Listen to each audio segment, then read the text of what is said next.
What's up, everybody? This is Dave here from the Dave HT3 with another RC Heli tutorial. Today I want to talk about gimbal height and gimbal tensions. This is a pretty unique feature, the DX7SE, and I think many other transmitters offer these adjustments, and they're probably all fairly similar. We'll go ahead and get right into this. Starting off with the gimbals here, you can actually adjust the height, how far these gimbals come out. That's really easy to do. I'll go ahead and zoom in here so that you can see. There's a little Allen screw in there, a grub screw, okay? And what you do is take a 2mm Allen key and you want to loosen that up, okay? And then unscrew it. And you'll notice when you're unscrewing, the height will raise. Here, I'll give you a side view. The height is raising, and if you screw it in, the height gets smaller. Depending on what you like and what kind of tray you're using, the ergonomics of that can have a great impact on your flying due to the resolution that you're going to get. If the sticks are higher up, you're going to get a little bit less resolution, I believe, and if they're screwed in, you'll get more resolution, but it won't be as easy to make the stick movements. Correct me if I'm wrong, I'm not totally positive on that, but that's very helpful. I made some adjustments to mine and you know, early on, and I keep working with my adjustments, and I find some adjustments are good for like pyroing moves, and then other adjustments are good for, you know, when you're just banging sticks. It depends on what you like and, you know, where you're comfortable with your sticks.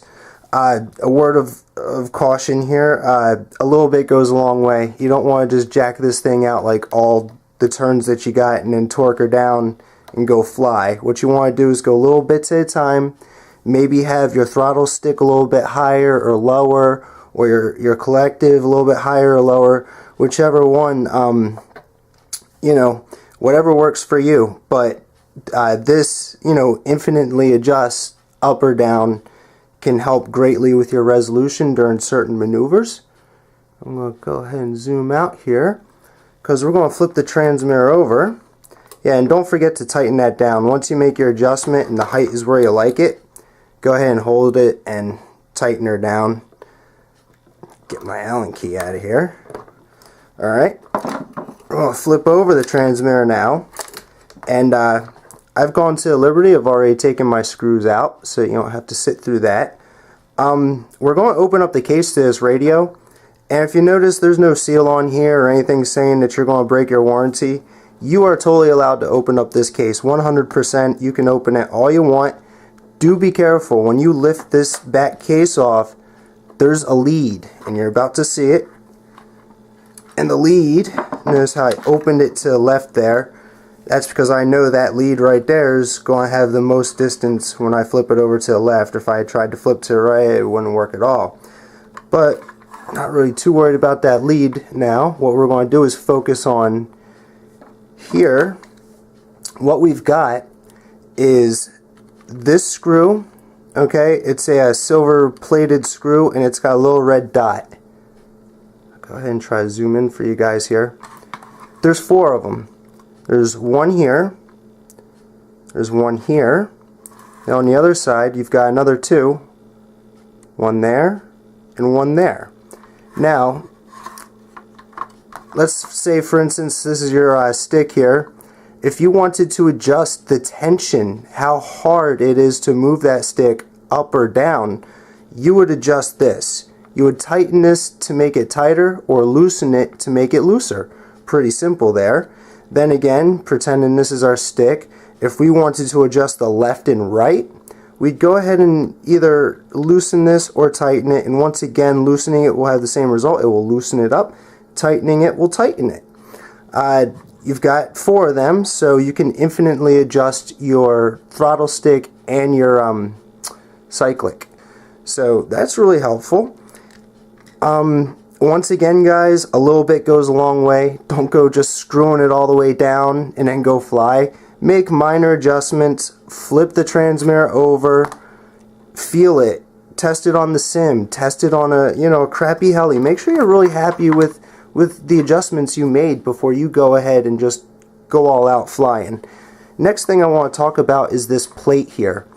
If you're noticing that you've got a ratcheting effect, which most of the Spectrum radios were coming with prior to like 2009, I want to say, or 2010, they're ratchety and really tight on the throttle, and Heli guys don't like that. So what I did was I popped off this plate by removing this screw and this screw,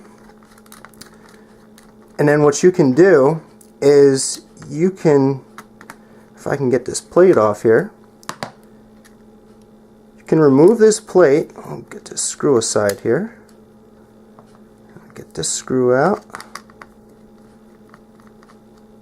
What you can do here is actually bend this plate. Kind of awkward with a camera in my way. Bear with, guys, as Bob would say. Get this guy out. Okay, here's our plate.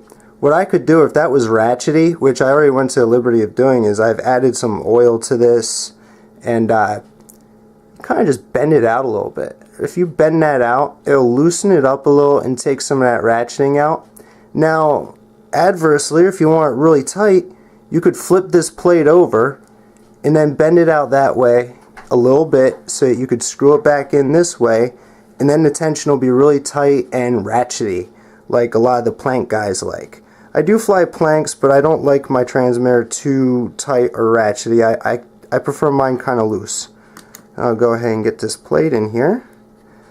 So like I said, guys, don't be afraid to go in your transmitter. Experiment with what feels good for you. I mean, no one transmitter was designed for everyone. So, you know, open up your transmitter, unless it's got the warning saying you'll void your warranty. I won't condone that.